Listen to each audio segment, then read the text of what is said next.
Our course culminates in the final project, which is a problem-based learning scenario. A problem-based learning scenario is a way of using real-world issues to try to investigate a course topic and become an expert in that topic. So each of my courses is guided by a critical question. This is a fundamental question that points to why we should study what we study, the importance of the humanities themselves, and how the humanities impact our society. So I urge you to look at that critical question. It's posted in our Canvas shell, and you want to look at it in a deep and meaningful way. Then you're going to answer that question in a very specific yes or no stance.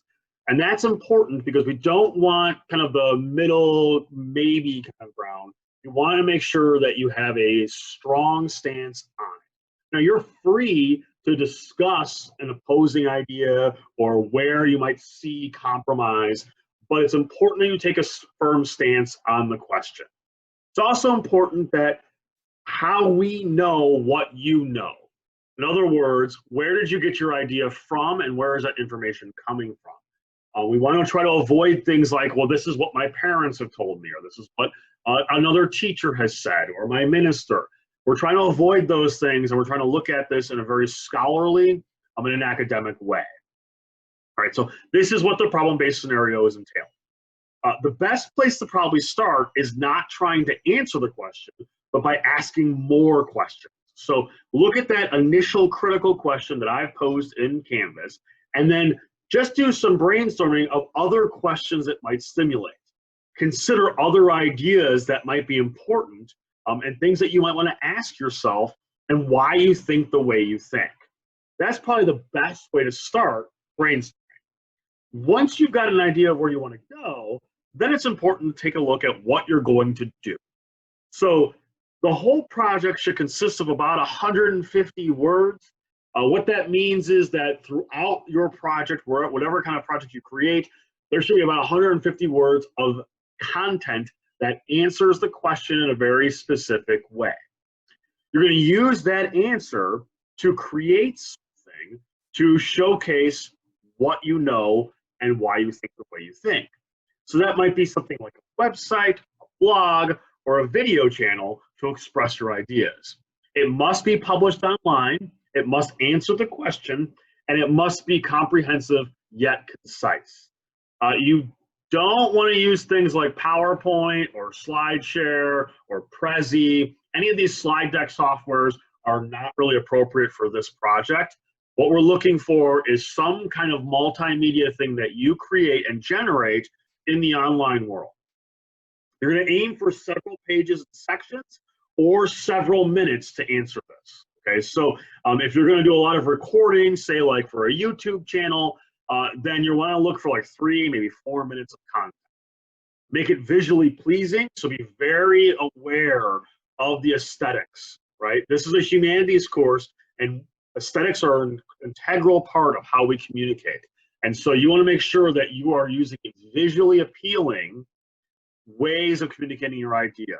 So make sure you're making some kind of visual aids that represent your question and your answer. You want to aim for that really strong content. You want to avoid kind of like fluff or redundant information. And when you do that, you want to explain it in your website, your blog, or your channel. You want to explain what you made and why you made it. And you also want to explain how the thing you've created connects back to the initial question.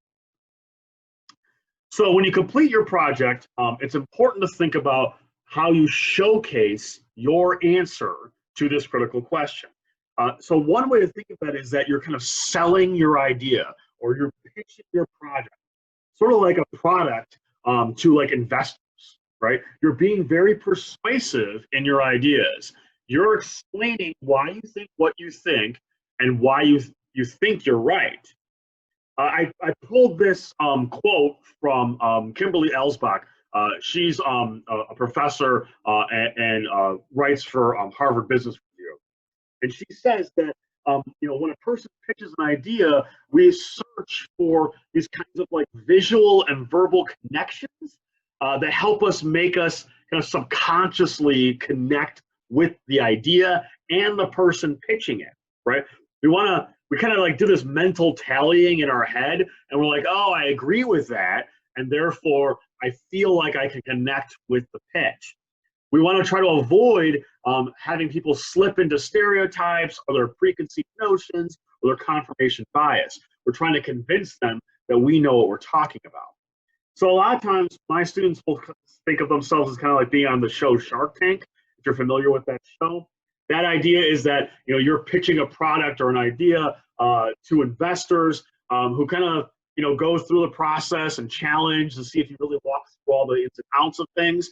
That's kind of a good way to frame this. Imagine you're on Shark Tank trying to present your answer and convince by being captivating, by being fun, by being informative, and making sure that you know your stuff and that you can persuade others. All right.